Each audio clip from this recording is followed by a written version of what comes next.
Welcome to the monthly view from the edge for April 2023. I'm Fritz Folts, the Chief Investment Strategist here at 3Edge, and I'm joined here once again today by Eric Biegeleisen, Director of Investment Research and Deputy Chief Investment Officer here at 3Edge Asset Management. And as we do at the beginning of each month, Eric and I are going to provide our firm's most recent outlook for the global capital markets, which is based on our proprietary 3Edge research model. Before we begin, a brief recap of what transpired during the first quarter of 23, and probably the biggest financial news in the quarter was the collapse of Silicon Valley Bank.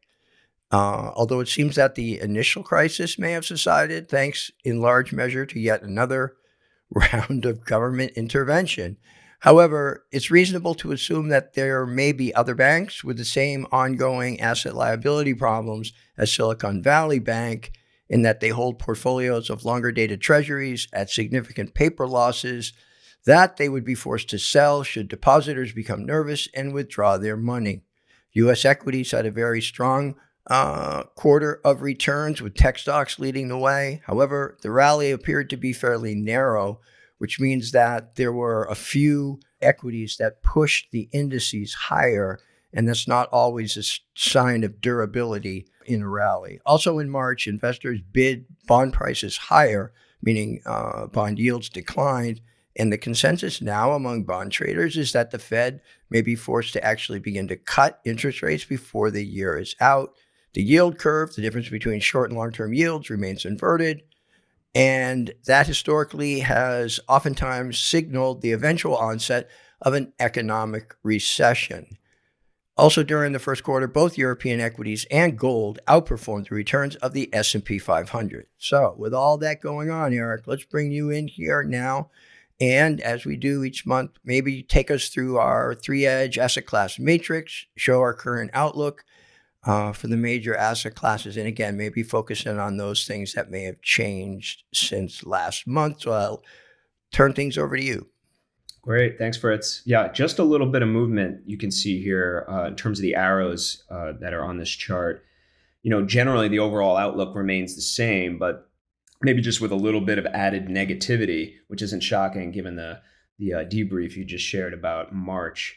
Particularly with regard to China and credit, we see those moving down a notch. And at least in one case, we're nearing a move in a positive direction, if you can believe it. But we'll get to that as we roll through.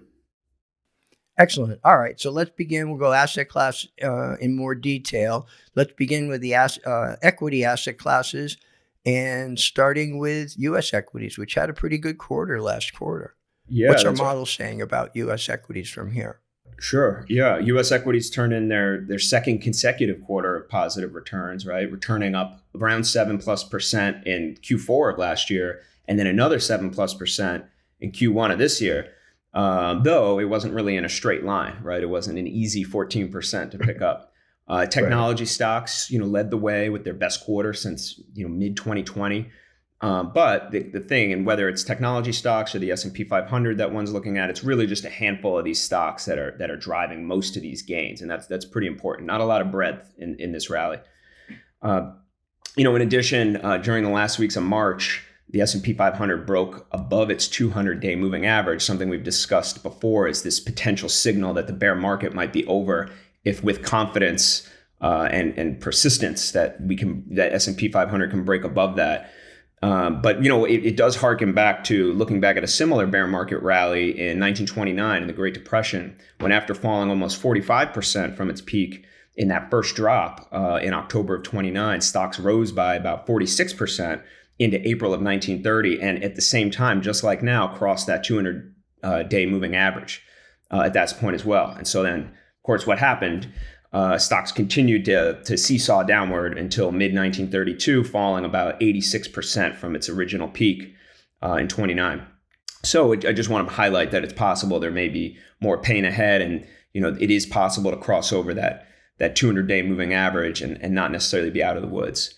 In terms of the model specifically, it continues to suggest U.S. equities remain significantly overvalued by our measure. That has not changed much.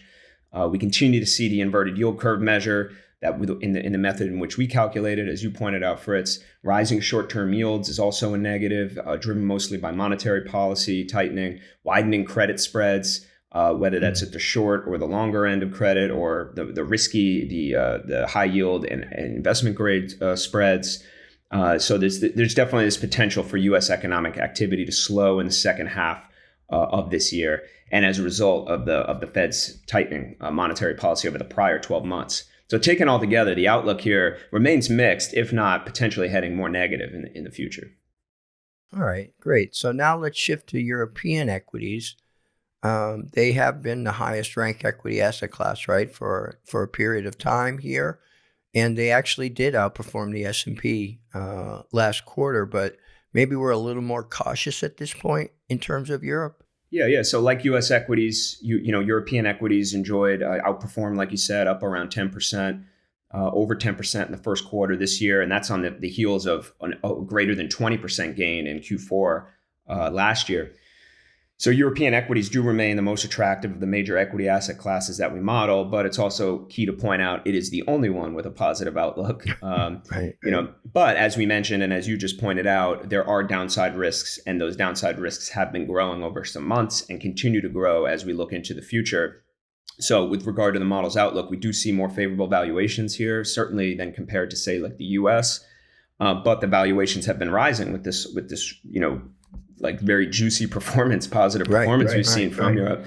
A positive contributor for European equities has and continues to be the European Central Bank's successful efforts to rein in inflation through their tighter monetary policy. That said, inflation remains elevated, and there's nothing to stop inflation from turning back upward, particularly on the recent news that we just saw about OPEC cutting a million barrels per day of oil, which could potentially just reassert those inflationary demons to come back out.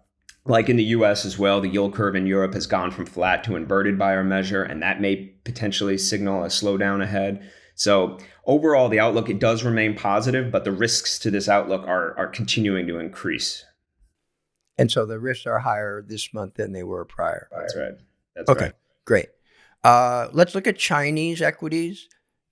If my memory serves me, they had a terrific January, but basically have really struggled since then. So what's our research indicating in terms of the outlook for Chinese equities at this point? Yeah. I think like the U.S., had this great, up over 5% in the first quarter. So maybe not as good as the U.S., depending on the index that you look at, up over 10% in Q4 of last year. So solid performance taken together. But as we talked about, not a straight line. It was very volatile to achieve those returns. The model research is showing that the Chinese economy could face growth challenges in 2023. In particular, we are seeing the widening of various credit spreads specifically tied to China, which is of large concern. A number of U.S. factors also weighing negatively in China related to rising interest rates here in the U.S. And then not shockingly, geopolitical tensions between the U.S. and China remain concerning. So based on all of this, the outlook for Chinese equities has shifted to negative. So let's shift to the fixed income, to the bond market. We did see bonds decline last month. So what is the model saying about both interest rates, where we look at the U.S. Treasury market, and credit, which would be the corporate bond market? What are we seeing in terms of the model now? Right. Well, during March, following the fall of Silicon Valley that you pointed out, investors bought U.S. Treasuries, voraciously, bringing bond prices higher and the bond yields lower. Consensus now seems to be that the Fed, after a year of interest rate increases, may be forced to cut interest rates at some point this year. You alluded to in the beginning. We've seen intense bond market volatility. In March, the yield on the 2-year, for example, the 2-year Treasury dropped from around 5% at the end of February to around 4% at the end of March. This is, it's only a percent move, but that's a staggering move in the U.S. Treasury market in such a compressed time frame. So, the U.S. Treasury yield curve, as we mentioned, remains inverted, regardless of kind of how you calculate it. So it may well be that heightened volatility in this Treasury market may continue for a while, driven by investor psychology and momentum. So at least in the shorter term, some degree of caution is warranted, particularly around duration, extending duration, we think. Therefore, we do continue to favor the shorter term treasuries and shorter term TIPS, that is the U.S. Treasury inflation protected securities. It's almost like it's so volatile, and that's so extraordinary, as you mentioned, for the fixed income market, that you just sort of have to stay in the shorter duration for now until this thing sorts itself out a little bit, maybe. I think that's right. And while you're earning an attractive yield at the short end, it almost begs the question of what's the goal here to take on interest rate risk at this time, just given all that volatility. And right. So great. How about credit? Yeah.